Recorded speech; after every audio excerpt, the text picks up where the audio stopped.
Hey fellow seekers, I'm Mr. Mythos and we're back with another episode of Inner Earth Conspiracy Theories. In late August 1947, a search party made its way through the white-hot sands of Death Valley, California, shielding their eyes against the sunlight. There, half buried in the desert dunes, they found an abandoned car. Its radiator had blown from the blistering heat. The interior had been turned into an oven, with the driver's luggage still inside, untouched. No footprints trailed away, no sign that anyone had left the car. It seemed like the owner had simply vanished into the desert. This was Dr. F. Bruce Russell, a retired physician turned eccentric explorer and inner Earth theorist. And despite the search party's efforts, Russell or his corpse would never be found. Some think the doctor made a foolish error and succumbed to the lethal elements of Death Valley. Others believe he faked his own disappearance to run off with investment money. But there are circles of conspiracy theorists who suggest a far stranger possibility. This was not just any disappearance. This was the vanishing of a man who claimed to have stumbled upon a secret subterranean location so profound it would rewrite the history books. According to the San Diego Union Tribune's report on August 4th, 1947, quote, "Not until this year, however, did Dr. Russell go into the situation thoroughly.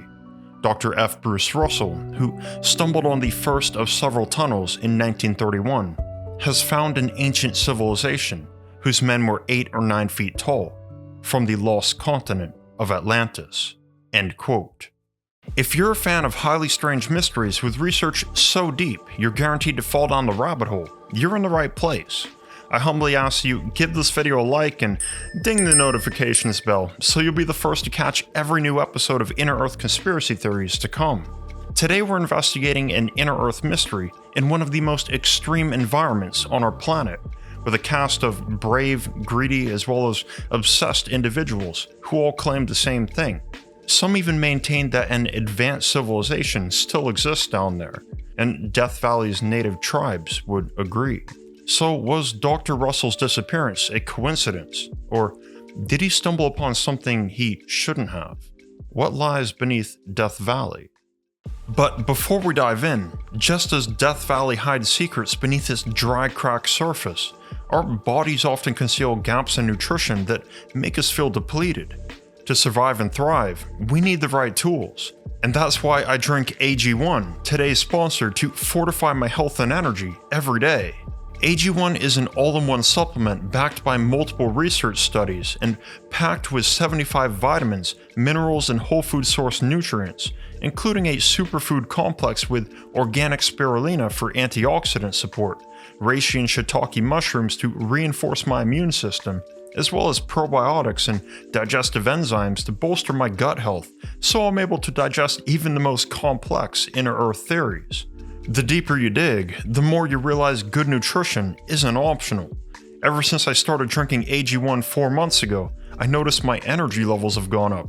I feel calmer, and I'm drinking far less coffee than before. It only takes seconds to mix and tastes surprisingly good. To me, it's subtly sweet and almost a bit creamy. And when I take that first sip in the morning, it's like finding an oasis in the desert. I definitely recommend you give it a try. Use my link in the description or scan my QR code to subscribe and save $20 off your first subscription. Thanks again to AG1. It's now time to dive down the rabbit hole of Death Valley's secret underground civilization.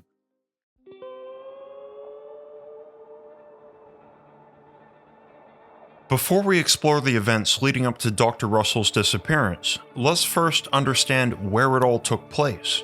Straddling the border of California and Nevada on the west coast of the United States, exists a vast, desolate, and deadly desert known as Death Valley. Here, the sun reigns supreme and life clings to the edge of survival. It's no surprise that many parts remain untouched and unexplored. The original inhabitants of Death Valley, the Paiute and Panamint Shoshone tribes, call the land Tomesha, which means ground of fire. In 1972, the ground surface temperature measured a blistering 201 degrees Fahrenheit, nearly the boiling point of water. It's so hot that in 2024, a European tourist melted the skin off his feet when he lost his shoes. It's an understatement to call Death Valley unforgiving of mistakes. The entire region is a barren expanse of salt flats, sand dunes, and craters, surrounded by mountains with jagged peaks. It's so otherworldly that NASA scientists compare it to the surface of Mars. But while Death Valley might appear utterly lifeless, the legends from the native tribes and the stories from eccentric prospectors and explorers like Dr. F. Bruce Russell suggest that an entire civilization of people, or otherwise advanced intelligent beings, might have thrived beneath the desert's crust. In 1946, 1 year before his disappearance, Dr. Russell struck up a conversation in Los Angeles with the publicist Howard E. Hill. He asked if Hill could attract investors for his company, Amazing Explorations Inc., and their upcoming expedition to a lost underground city. Though Dr. Russell's story and claims were extraordinary, the evidence he presented was so compelling that Hill not only agreed to become Amazing Explorations' publicist, but also an investor himself. The following year, Howard Hill gave several speeches that were picked up by the Associated Press and spread like wildfire to newspapers countrywide, first revealing the mind-bending account of Dr. Russell's discovery to the public. And thanks to this coverage, we know the details of what he supposedly found and how it all went down. Death Valley had long attracted prospectors with its natural resources, including gold, which made it infamous during the California gold rush. At first, Dr. Russell was just another man hoping to strike it rich by digging deep enough in the right location. While his background is rather elusive, all accounts state that he was a recently retired physician from Cincinnati, Ohio. A man of science, intelligent but definitely eccentric. He was also adventurous and a risk-taker. Russell had long dreamt of retiring from his health profession to venture out into the arid wasteland and try his luck at prospecting for gold.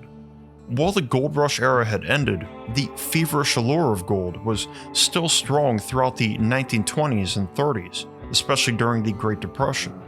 Under mining laws at this time, one could stake a claim on public land if they believed valuable minerals, such as gold or silver, were present. So Dr. F. Bruce Russell staked his claim on a certain site in Death Valley that he thought could harbor significant undiscovered gold deposits due to its remoteness.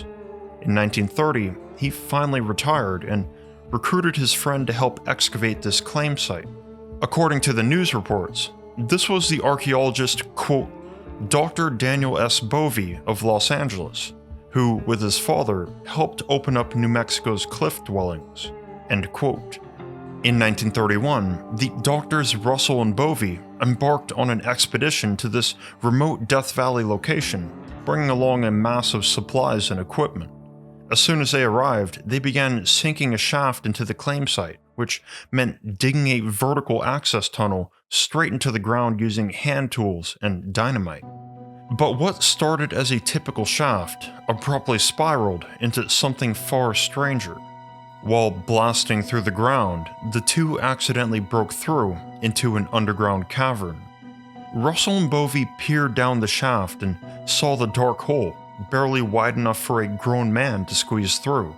Overcome by curiosity, Bovee prepared their lanterns as Russell hammered iron rungs into the side of the shaft and set up a basic pulley system. Then they descended in. At first, they believed they'd stumbled upon a massive natural cave. There were two passages, one on the left end and the other on the right.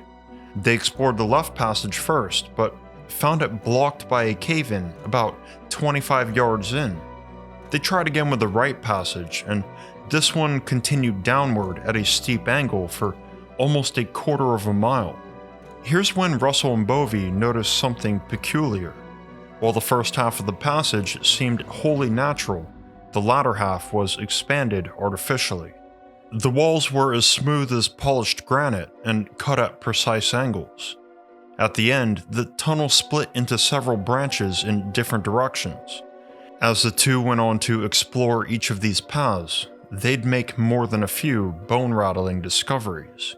One tunnel led them to a large, long chamber that seemed almost like a grand hall, decorated with intricate hieroglyphics all across the walls and ceiling.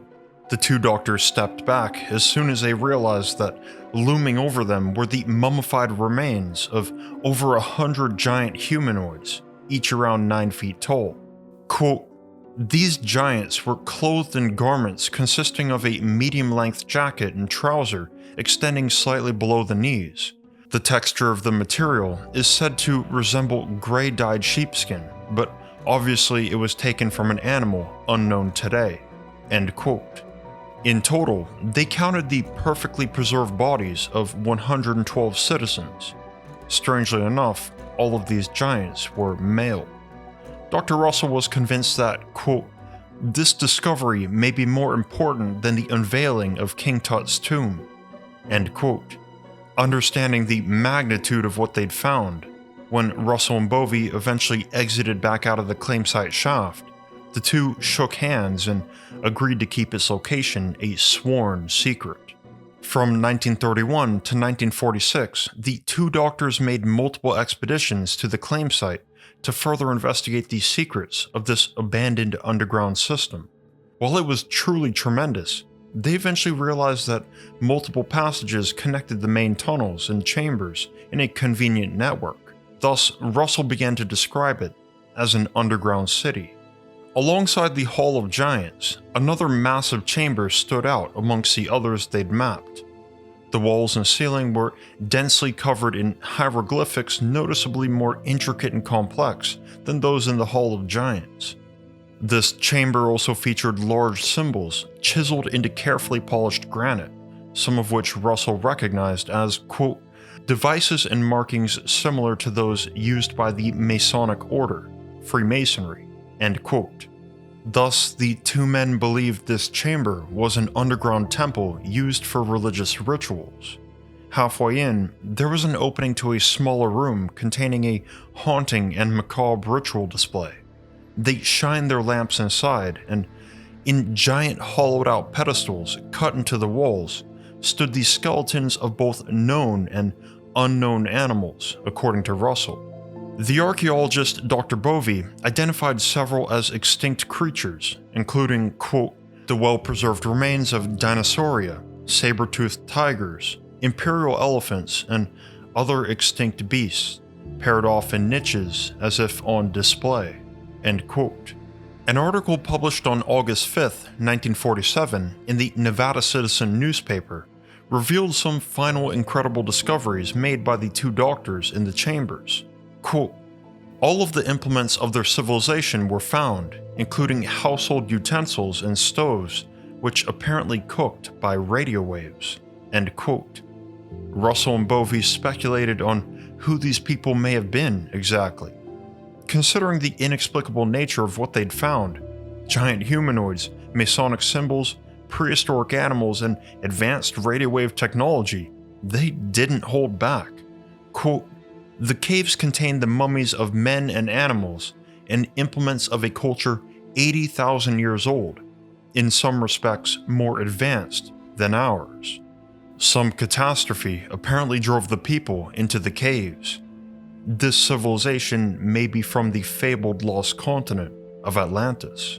End quote. While the claim of Atlantis might be fantastical, this reference to a cataclysmic event is extremely important to our mystery, especially as it's part of the actual Native American origin story of Death Valley's Inner Earth civilization. We'll learn about that in detail a bit later, just keep the cataclysm in mind. Through the remaining passages they knew of, Russell and Bovey eventually discovered more openings to the surface of Death Valley. These entry points were strategically located in obscure places, such as within natural caves or behind large boulders, many miles away from Russell's claim site. By 1946, after 15 years of exploring the underground city in secret, Russell and Bovey determined that the expanse of all its chambers and its tunnel system was roughly 180 square miles, and that it extended through much of southern Nevada and even across the Colorado River into Arizona. They strongly suspected that some passages stretched even further than this. Unfortunately, many were cut off by cave-ins and collapses, so it remained unknown just how far into inner Earth these tunnels went. While Dr. Russell and Dr. Bovey were careful to never reveal the location of the claim site or other entrances, they attempted to share their findings with their peers in the scientific community, hoping to garner support for a by-the-book archaeological excavation of the site and laboratory analysis of the mummies and artifacts. According to Howard E. Hill, quote, Dr. Russell tried for years to interest people in them, but nobody believed him, end quote.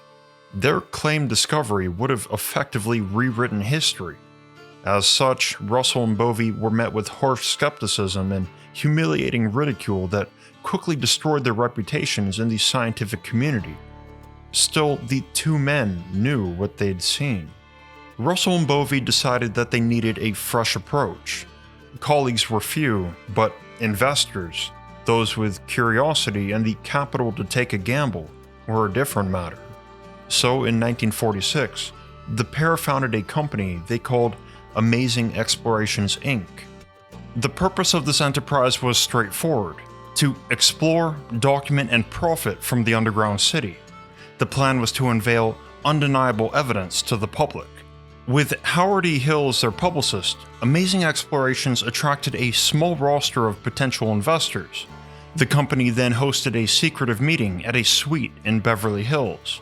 All potential and current investors, including Howard Hill, were shown a collection of alleged artifacts retrieved from the site, including tools, weapons, leather, and bones. Then the attendees were asked to sign documents legally binding them to non-disclosure. Once the meeting ended, all attendees who agreed were taken to the claim site by Russell and Bovey to embark on a group tour of the subterranean complex. A small caravan of vehicles crammed with lanterns and picnic provisions parked near a slope after a long, seemingly directionless drive into the desert. Everyone gathered in the relentless sun, and Russell pointed in the distance to a small dent in the sand. There, a narrow shaft descended into the ground. One by one, they climbed down crude wooden ladders into the cool darkness. Beneath the earth, the investors saw firsthand the polished granite halls, the colossal mummies, the hieroglyphic symbols, the inexplicable relics, and the remains of prehistoric animals. According to one witness, the subterranean city was, quote, chock full of bizarre artifacts of all kinds, end quote. As they toured, Dr. Russell carefully returned each artifact he'd brought to the meeting, as he believed the protected atmosphere of the caves would preserve them better than any museum. He told the group only to look and not touch, as preserving such a find in its original condition was vital for both archaeological reasons as well as potential monetary gain. This city, he said, belonged to a wholly unique culture. He spoke of literal giants, an extinct human species lost to time, and if they preserved it all carefully, the discovery's authenticity would soon become irrefutable, and they'd all become rich in the process. On August 4th, 1947, Howard Hill issued a press statement, publicly announcing their discovery. Newspapers coast to coast picked up the story of the Death Valley Giants, many including their own speculations. All this media coverage prompted Amazing Explorations Inc. to prepare for a live press conference, a climactic reveal where Dr. Russell planned to unveil evidence that would, quote, convince even the most skeptical reporter, end quote. Of course, this meant one of the 9-foot-tall mummies and several artifacts to go with it. It would be the ultimate show and tell. For this to happen, Russell made one final expedition to the tunnels to retrieve the necessary evidence. He also had arrangements to open an account at the Barstow Bank to deposit the investment capital. But none of those tasks, it seemed, ever came to pass, because Russell left for Death Valley and was never seen again. As we know, Russell's car was found abandoned in a remote region of Death Valley with its radiator blown and his suitcase, packed with personal belongings, still in the vehicle. Despite exhaustive searches, Dr. F. Bruce Russell was never found, and speculation ran rampant. The immediate assumption was that he tried to walk for help, However, his tracks, if there ever were any, had been covered by the shifting sands. The members of Amazing Explorations Inc. were grief-stricken, but more so horrified and bewildered. The dream had become a nightmare. Once word of Russell's disappearance spread, financial support dried up instantly. Investors who thought they were holding the world's greatest discovery in their portfolios now panicked over lost capital. Some, such as Howard Hill, faced financial ruin. One of the main rumors was that Russell ran off with the investors' money. However, the amount he possessed at the time, several $1,000s, was hardly enough to justify running for the rest of his life. Compounding the investors' heartbreak was the near impossibility of relocating the underground chambers. No one could remember the exact route. Moreover, the repetitive, ever-changing landscape and a near total absence of distinguishing landmarks made retracing their steps impossible. Dr. Daniel S. Bovey was at a loss too, stating that only Russell had exact knowledge of the site's location, as it was his claim site. Bovey eventually withdrew into isolation, burdened by the loss of his friend and the failure of their company. To this day, no one knows exactly what happened to F. Bruce Russell. Had he wandered off for help after his car broke down, or in some heat stroke-induced haze? Or did he fake his death for just a few $1,000s? What if he made it back to the underground labyrinth, but got lost or stuck inside some hidden passage? What if he discovered something he shouldn't have? Of all the possibilities, there was also the government. In the years following Russell's disappearance, rumors began to spread of a possible cover-up. In 1942, 5 years before Russell vanished, the territory near his alleged discovery was incorporated into the China Lake Naval Air Weapons Station, one of the largest military test sites in the US. Entirely off-limits to civilians, over 1 million acres were designated for testing classified weapons and technologies, and performing top-secret experiments. The military's presence could just be coincidence, or perhaps the government knew about the underground city. This massive, restricted region overlaps with the areas where Russell and Bovey alluded to hidden entrances. One conspiracy theory claims that the Navy discovered anomalies beneath the desert floor there and intended to exploit them. If it really existed, Death Valley's underground city was now guarded not just by a deadly desert, but also layers of military secrecy. The region's status heavily restricted search efforts to find Russell, so perhaps it's worth wondering if it wasn't just to seal away the site altogether. Still, we have to admit, there are real reasons to doubt whether Russell should be trusted. From beginning to end, he and Bovey wanted to strike it rich, so they may have been hoaxsters and conmen. And in just about any other circumstance, that would probably be the case. The problem, though, is that there were actually others before Russell who made extremely similar claims regarding a lost city or secret civilization beneath Death Valley. And this history stretches decades, even centuries back, with Dr. Russell actually being the most recent instance. So for our investigation, we'll jump backwards in time to explore this highly strange history, starting with the ancient Paiute legend of a terrifying cataclysmic event in Death Valley that led to the creation of an Inner Earth civilization.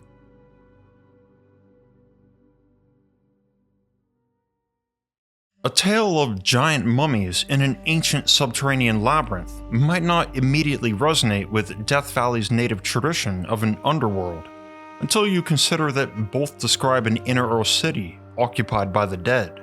Long before the arrival of European settlers, the Paiute people called this land home. Their ancient oral histories frequently reference vast subterranean domains, particularly a place they called Shinawov, which roughly translates to Ghost Land. Shinawov is a hidden realm described in lore as a parallel existence, simultaneously a spiritual city of the dead with lightless halls, as well as a living underground stronghold, possible for mortals to enter from the surface through hidden tunnels. Shinawov is said to physically exist behind Death Valley's mountain ridges, deep below the desert floor. To the Paiute, this isn't just a story, but a deeply ingrained belief. A Paiute creation myth describes the violent event that gave rise to Shinawave. It all began with a sealed bag and a perilous task. In the beginning, the god Shinawawakates was entrusted by the older, wiser gods to carry a mysterious satchel on a trek across Death Valley, ordered to only open it after reaching the other side. Yet as the journey wore on, he became plagued with curiosity. The bag kept kicking around and was seemingly alive. Being young and foolhardy, Shinawawakates couldn't resist the temptation. He opened it. A sudden rush of life spilled out. A horde of countless people scattered onto the desert sand like little ants and immediately began screeching from the blistering heat and intense light. The newly freed mob then spied mountains in the distance and fled to them for shelter. Meanwhile, the older gods confronted Shinawawakates, angrily demanding to know why the people were released prematurely. The people heard this loud, violent commotion but were unable to see its source, so they grew confused and frightened. To avoid whatever cosmic trouble was brewing above, they began tunneling into the earth and constructing a secret city where they could hide. Thus, Shinawave was founded as a consequence of a celestial feud, and an entire community was forced to live underground to escape not only the punishing desert, but also the wrath of the cosmos. If we believe the truth of this story, but take the fight between the gods metaphorically, it sounds very much like these people escaped a terrible cataclysmic event. Historically, Death Valley is a land sculpted by cataclysms, whether tectonic shifts, volcanic activity, steam explosions, flash floods, and dust storms. Modern geologists acknowledge that the region's extreme natural disasters have led to the creation of extensive cave systems, limestone caverns, lava tubes, and geothermal pools, forming an entire unseen world beneath the desert. But to claim an entire city is hidden there is another matter altogether. That said, Paiute legends are far from the only indigenous American accounts describing subterranean havens. For example, other southwestern tribes such as the Hopi speak of ancestral beings retreating to city-sized pockets beneath the earth to survive calamities or hide themselves from enemies. Similarly, they describe physical emergence points from the underworld and sealed passageways once used by the ancients. These parallels raise the question of whether Russell and Bovey glimpsed an actual portion of a much larger story. Over centuries, an advanced civilization could have become lost or locked beneath the earth, with its existence preserved only in ancient legend. But that doesn't mean someone might not accidentally stumble upon it once in a blue moon. In 1932, 1 year before Russell and Bovey allegedly discovered the Hall of Giants, a retired prospector named Burke Lee published Death Valley Men, a seminal work that remains important for its preservation of local legends and accounts from that time. In Death Valley Men, Lee documented the lives and lore of those who called the valley home. His method was simple. He'd sit with these desert dwellers, share a smoke, a drink, and a meal, and let conversation flow naturally. In those unguarded moments, Lee found that some Death Valley locals seemed to carry extraordinary secrets. Among those he crossed paths with were Bill Corcoran and Jack Stewart. In his book, Lee dedicated the chapter Old Gold to capturing several strange and unexpected exchanges with them and their associates. One evening, Berkeley, Bill Corcoran, Jack Stewart, and an unnamed professor gathered in a quaint canvas house overlooking a low rocky cliffside in Emigrant Canyon. Cool. Very interesting. The story is so close a parallel to Orpheus and Eurydice that the story might as well have been lifted bodily from the Greeks. It's also a Paiute legend. Some Indians told that legend to John Wesley Powell in the 60s. End quote. As the fireplace crackled and they smoked their pipes, what the men were remarking on was the ancient Paiute legend of a tribal chief's journey to Shinawave. I'll briefly recount the legend here before we get to the twist in their conversation, as this myth gives us a closer look at the valley's underground realm. Many centuries after the young god Shinawawakate's divine transgression, There was a Paiute chief who lost his wife in childbirth. Horribly distraught, the chief refused to accept a life without her and resolved to follow her spirit into the ghostland, Shinawov. This took him on a perilous journey through miles of hidden subterranean tunnels beneath the desert, fraught with malevolent spirits, demons, and monsters. The chief managed to fight off their harrowing attacks, and after days of travel, he finally came to the end of the darkness and stepped into a realm of unimaginable beauty. In front, a narrow rock bridge stretched across the throat of a bottomless abyss. Lush greenery, gentle light, and an otherworldly sense of peace awaited him on the far side. The chief decided to brave the crossing. As he stepped into paradise, a beautiful maiden approached and introduced herself as the daughter of Shinawov. She escorted the chief into a massive cavern resembling an amphitheater. Thousands upon thousands of deceased souls danced in a circle, all appearing healthy, fit, and happy. She instructed him to sit and watch the endless dance of the dead until he recognized his wife among them. Overwhelmed, the chief asked the daughter, quote, "How will I ever find my wife among so many?" End quote. She urged him to be patient and handed him some food and drink to make his watch more bearable.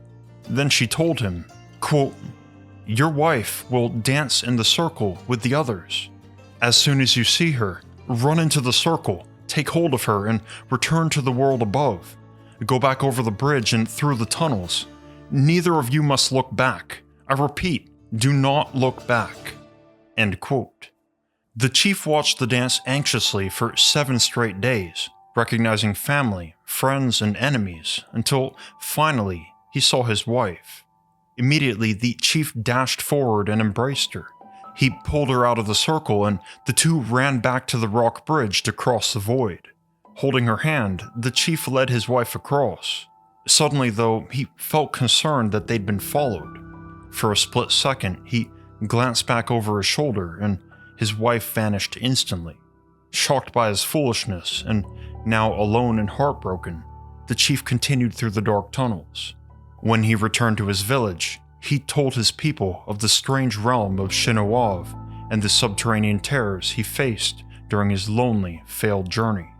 In Death Valley Men, the conversation turned to stranger matters, as Berkeley recorded, quote, "About that tunnel, you said this Paiute chief went through a tunnel into a strange country."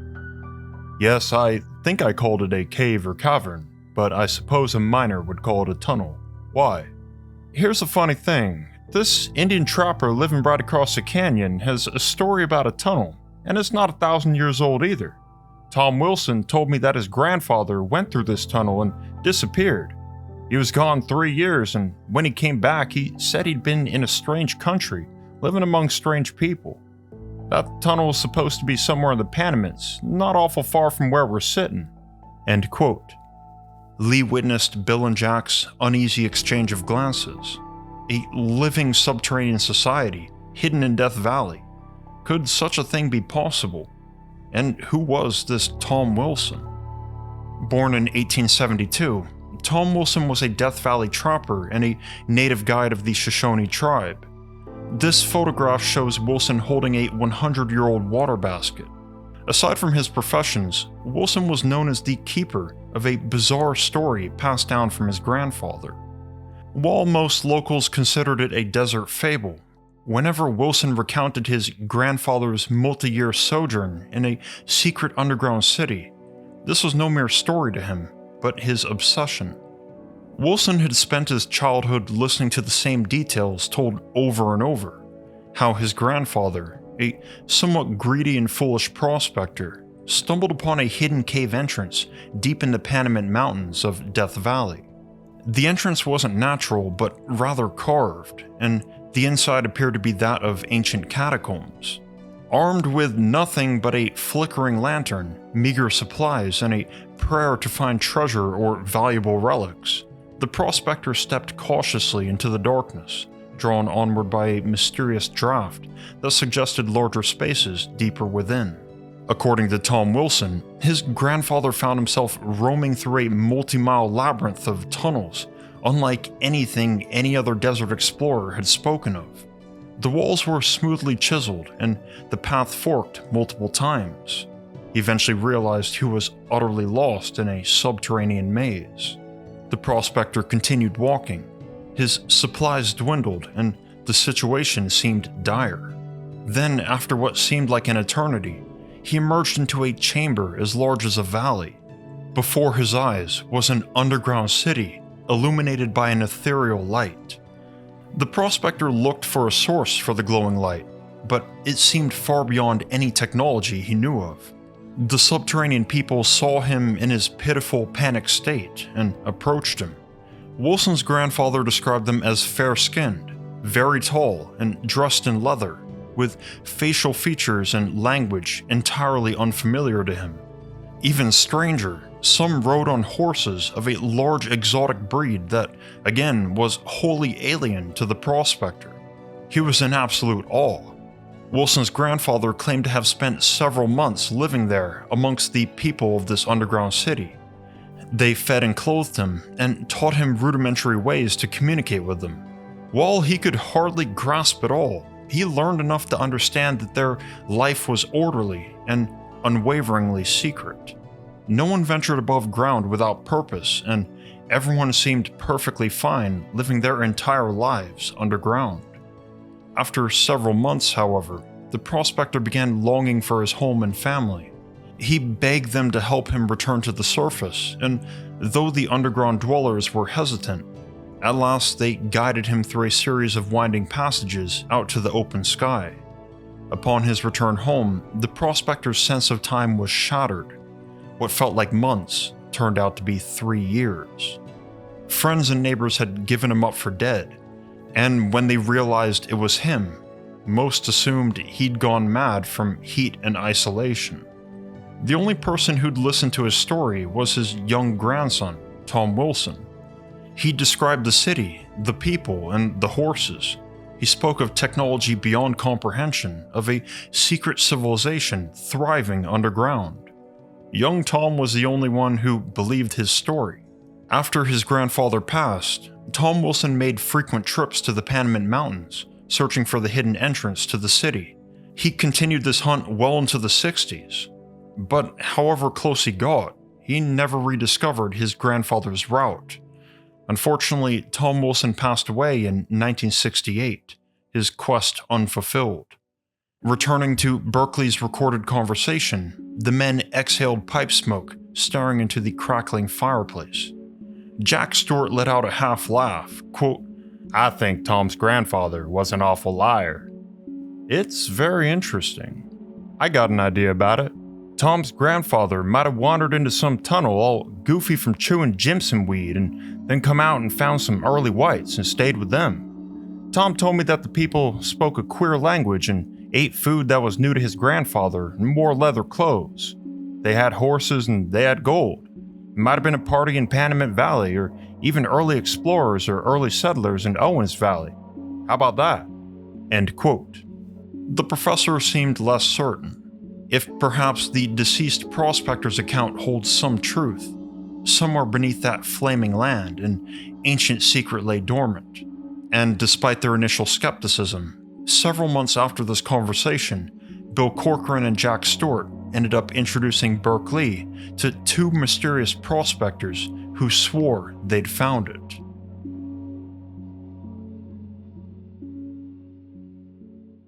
A hollow thud echoed through an abandoned mine as a man tumbled through decaying floorboards and onto the ground below. His partner above rushed over, holding a lantern through the jagged hole and calling out. Deep inside the Panamint Mountains, a towering formation on the southwestern flank of the desert, this marked the beginning of one of the strangest stories to ever emerge from Death Valley. Berkeley, author of Death Valley Men, meticulously recorded another conversation that again involved Bill Corcoran and Jack Stewart, who'd recently assisted two treasure hunters they'd met by chance, Fred Thomason and a fellow known only as White. The conversation Berkeley recorded was between these four men. It took a while before White and Thomason began to speak more freely, but once they did, they revealed an incredible secret they'd discovered while in the Panamint Mountains. Quote, "I've been in and out of Death Valley country for 20 years, so is my partner. We know where there is lost treasure. We've known about it for several years, and we're the only men in the world who do know about it. We're gonna let you two fellows in on it. You've been good to us. You haven't asked us any questions about ourselves. We think you can keep a secret." A lost mine? No, not a mine. It's bigger than any mine that was ever found or ever will be. It's bigger than the United States Mint. It's a city thousands of years old and worth billions of dollars. Billions, not millions, billions. We've been trying to get the treasure out of this golden city for years. We have to have help, and we haven't been able to get it. Everybody tries to rob us. I offered the whole city to the Smithsonian Institute for $5 million, only a small part of what it's worth. They said they'd give me $1.5 million for a discovery that's worth $1 billion. I've had nothing more to do with them. And this place is in Death Valley? Right in the Panamint Mountains. End quote. It all began, as Thomason recounted, in the rugged canyons that slice through the Panamint Range, specifically the lower edge of the range near Wingate Pass. The two men had hoped to strike a modest fortune by tapping into the veins of ore rumored to run beneath those hills. Somewhere along a historic route, previously used by mule teams during the borax mining era, White and Thomason found themselves in front of an abandoned mine shaft once used for borax extraction. Curious if any valuable veins might be left in this mine, White entered the dark chamber first, stepping onto the musty, rotten floorboard. Then they heard a loud crack. Next thing they knew, the ground gave way beneath White's feet and he plunged straight through the floor and into the unknown. Thomason scrambled to the edge of the jagged opening, horrified, holding his lamp in and screaming for White. He heard nothing but rocks tumbling. Roping himself to a chunk of timber, Thomason descended in. The darkness turned out to be less of a vertical drop than a steep diagonal corridor that ended in an open cavern. Thomason found White, shaken and bruised, but without any serious injuries. Certainly, the cavern wasn't part of the mine above. However, it displayed some signs of engineering. They saw two smoothly carved tunnel entrances at opposite ends of the cavern, each the same size and shape, with large unknown symbols etched next to them. They could feel it in their gut that this was worth exploring, but they didn't have the appropriate gear and White was battered and aching. So Thomason helped lift him out of the hole and they marked the spot on their map. A few days later, White and Thomason returned to the mine shaft with candle lights and basic gear and ventured into one of the large tunnels. For White, the memory was forever burned into his mind. Puffing on pipes, chewing tobacco, and drinking coffee, the five men sat around the table: Burke Lee, Bill Corcoran, Jack Stewart, Fred Thomason, and Mr. White. As White told his story, his eyes blazing and body trembling, he filled the house with a voice on the edge of hysteria. Quote, "Gold! Gold spears, gold shields, gold statues, jewelry, thick gold bands on their arms. I found them. I fell into the underground city. There was an enormous room, big as this canyon. 100 men were in it. Some were sitting around a polished table that was inlaid with gold and precious stones. Men stood around the walls of the room carrying shields and spears of solid gold. All the men, more than 100, had on leather aprons, the finest kind of leather, soft and full of gold ornaments and jewels. They're all dead. And the gold, all that gold, and all those gems and jewels are all around them. All that gold and jewelry. Billions."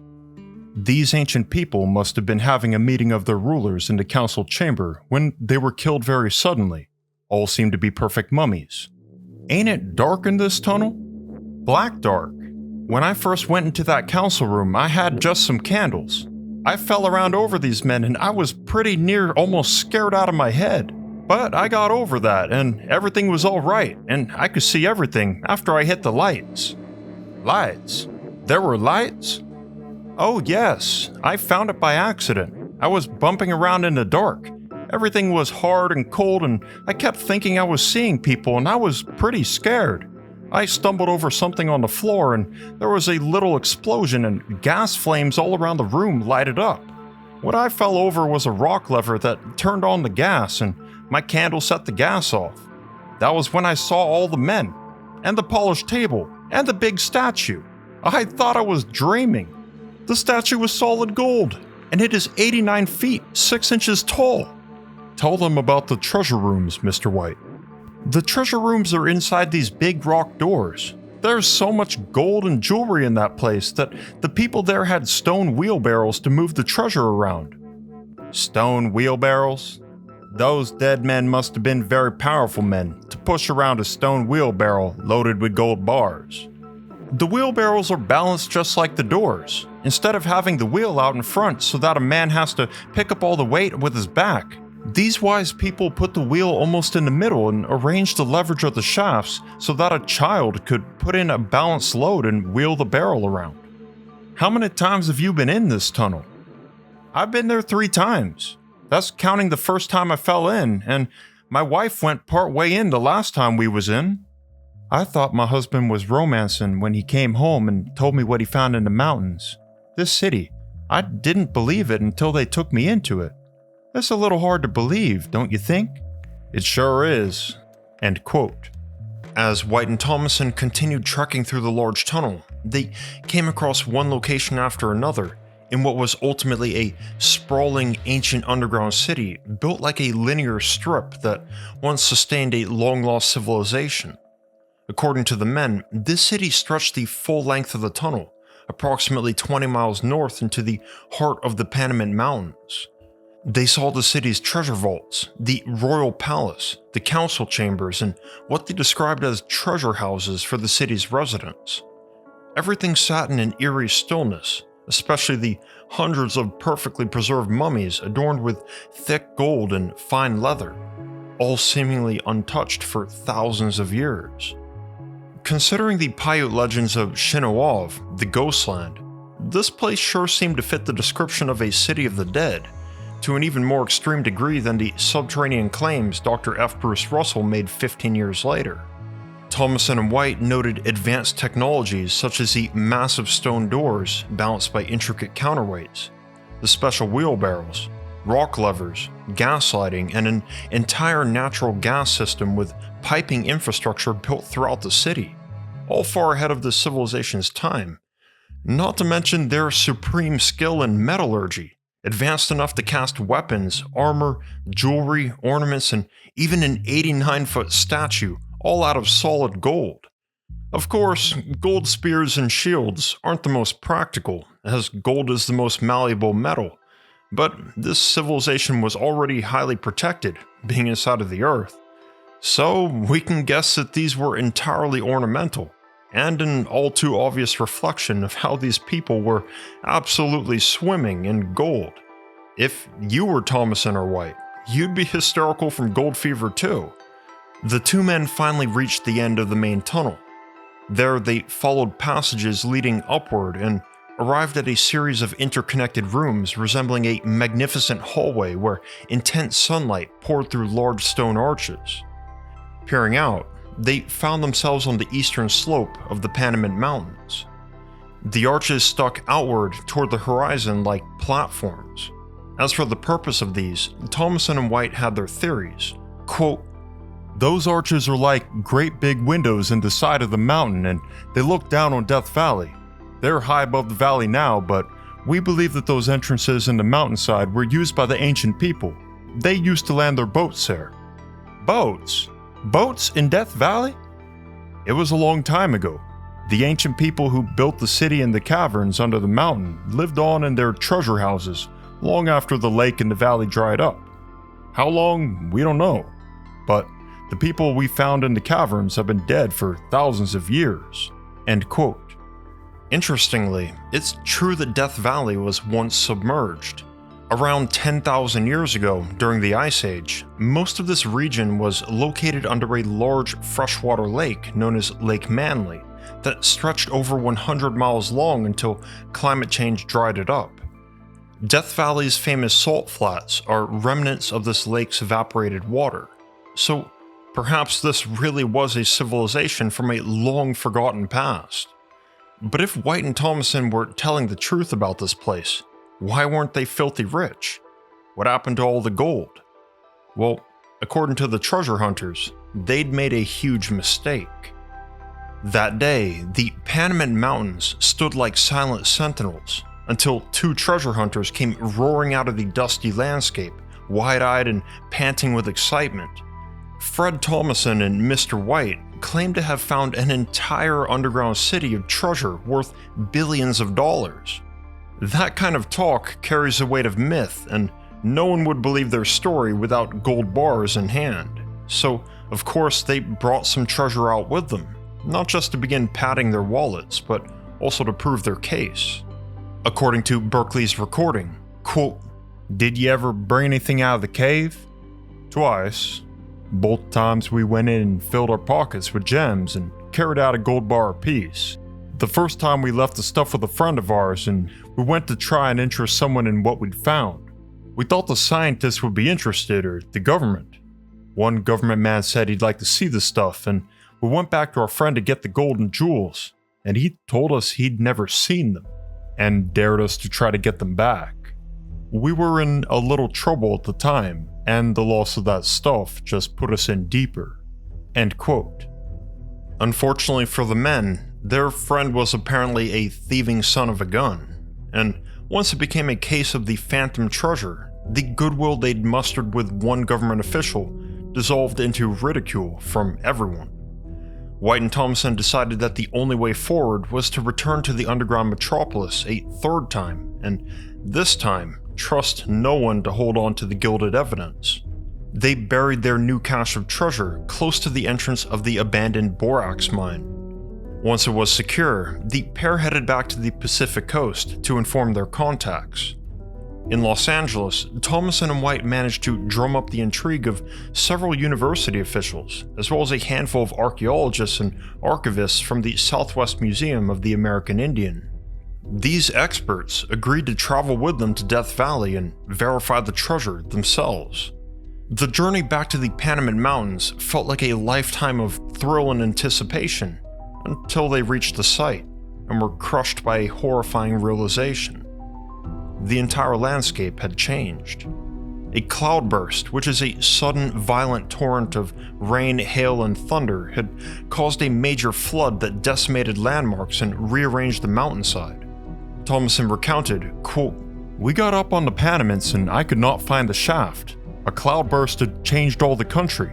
The scientists became unreasonably angry with us. They've done everything they can to discredit us ever since. And now you can't get into your treasure tunnel.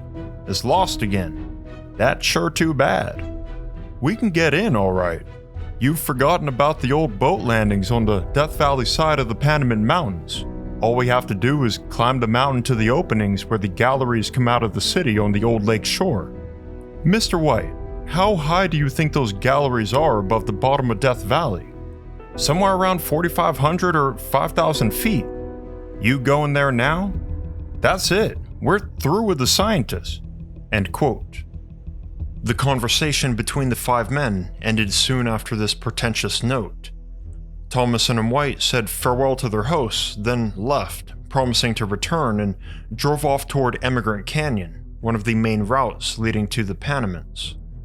A few days later, Berkeley came across their car parked beside the road between Furnace Creek Ranch and the salt beds. White and Thomason were patching a tire tube, a mundane task amidst their extraordinary mission. They assured him they didn't need help, so Lee wished them luck on their strange journey, then headed on toward the southern part of the barren valley. Everything seemed normal. That was the last time anyone saw Fred Thomason, Mr. White, or his wife. 10 days later, when Lee again visited Bill Corcoran and Jack Stewart, they told him that they hadn't seen the treasure hunters since their conversation.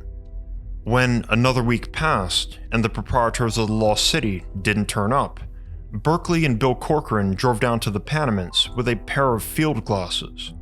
They hoped to find some sign of the treasure hunters, or the ancient boat docks allegedly hidden on the eastern slope of the Panamints. They failed to find any sign of either. Throughout our investigation, we've heard accounts of giant mummies, priceless artifacts, and advanced technology supposedly sealed beneath Death Valley. However, every attempt to prove these claims has ended the same way. The entrance goes missing, and so do the explorers. Did the desert itself conspire to protect its secrets? What if there were far stranger forces at work? Most would dismiss these notions as absurd. At the same time, the very climate of Death Valley is uniquely capable of preserving secrets, and some believe this is no mere accident of nature. Consider this. Death Valley, with its extreme temperatures and arid conditions, is a natural fortress. The environment is dangerous and disorienting. The Paiute name for Death Valley, Tomesha, or Flaming Land, takes on an ominous significance. It's as if the desert itself is a kind of Flaming Land stronghold. The stories from Russell, Wilson, White, and Thomason paint a picture of a society that went to great lengths to remain unseen. Assuming they really existed, were they simply isolationists, or were they guarding something far more significant? Perhaps this civilization was never truly lost, but continuously shielded from prying eyes by a technology or magic we can hardly comprehend. For this mystery's final layer, we'll turn to the Navajo native Ogamake and his account given in the September 1949 issue of Fate magazine, a publication that explores paranormal and unorthodox subjects. The previous year, Fate had written about the hardships endured by the Navajo and other native communities during brutal winters, inspiring thousands of readers to donate much-needed supplies. The editor of Fate explained that Ogamake's account was, quote, a tribal secret of the Paiute Indians given to Fate magazine out of appreciation.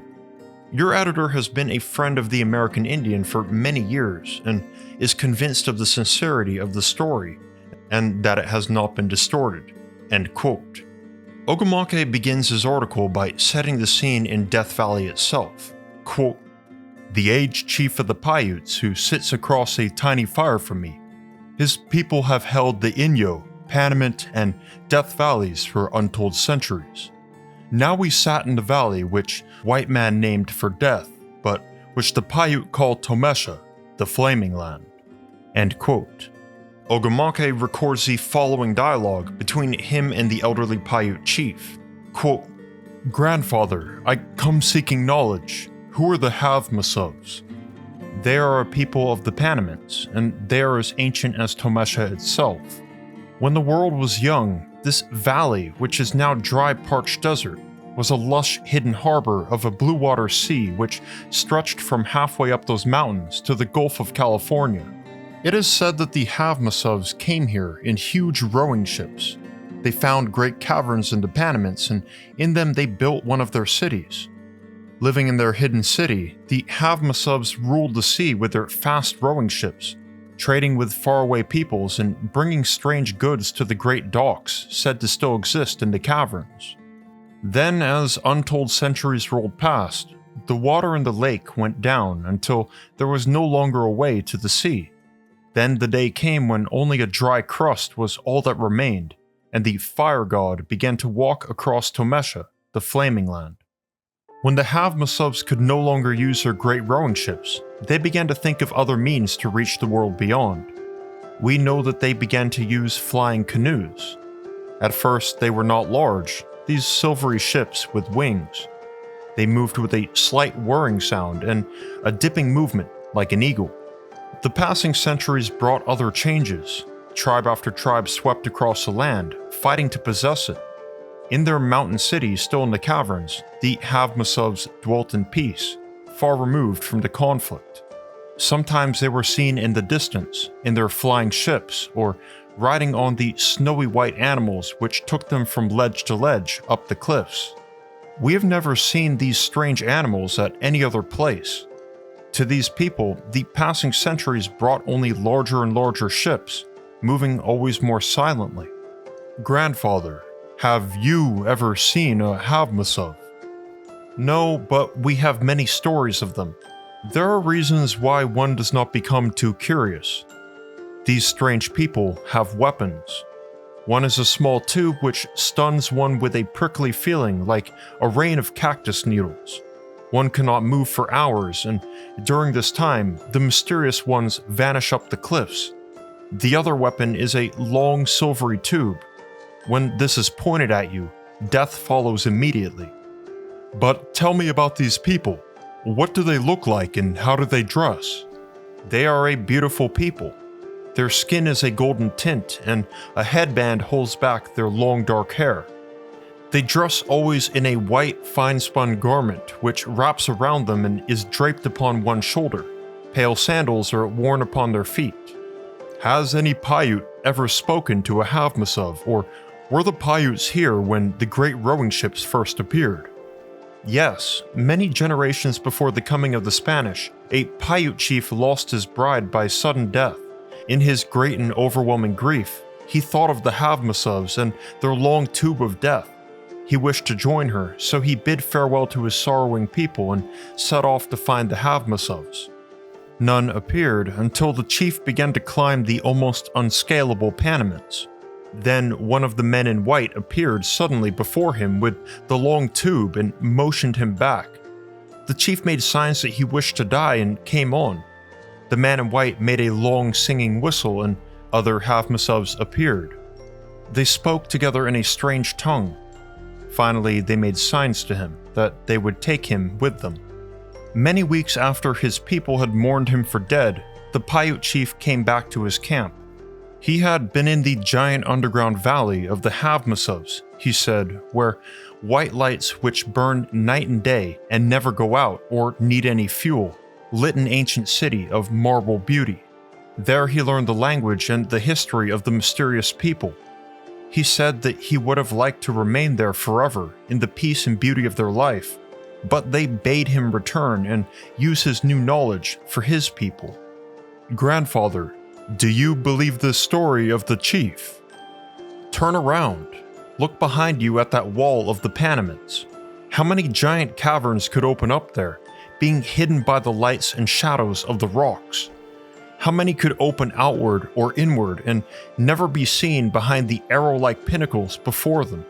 How many ships could swoop down like an eagle from the beyond on summer nights when the fires of the furnace sands have closed away the valley from the eyes of the white man? This has always been a land of mystery. Nothing can change that. Tomesha hides its secrets well, even in the winter. End quote. Do you believe the legend of Death Valley's underground city? Might there be more than just ruins, but a truly advanced inner-earth civilization that thrives to this day? Could there be grains of truth somewhere in these sands of speculation? Let me know your thoughts and theories in the comments below. Thank you so much for watching. If you enjoyed this episode and haven't seen Inner Earth Conspiracy Theories number 6, that's another Inner Earth mystery involving eccentric explorers and ancient Native American lore and prophecies in the Grand Canyon. It's a rabbit hole well worth a watch, so make sure you check it out. Or if you're in the mood to binge all my Inner Earth stories in one go, check out my curated playlist designed to transport you to the underground realm, linked in the description below.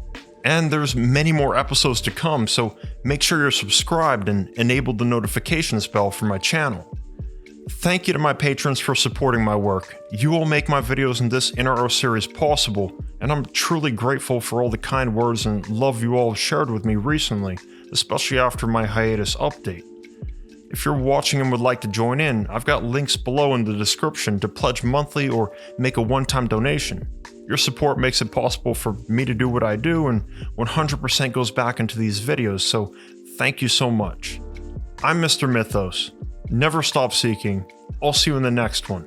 Peace.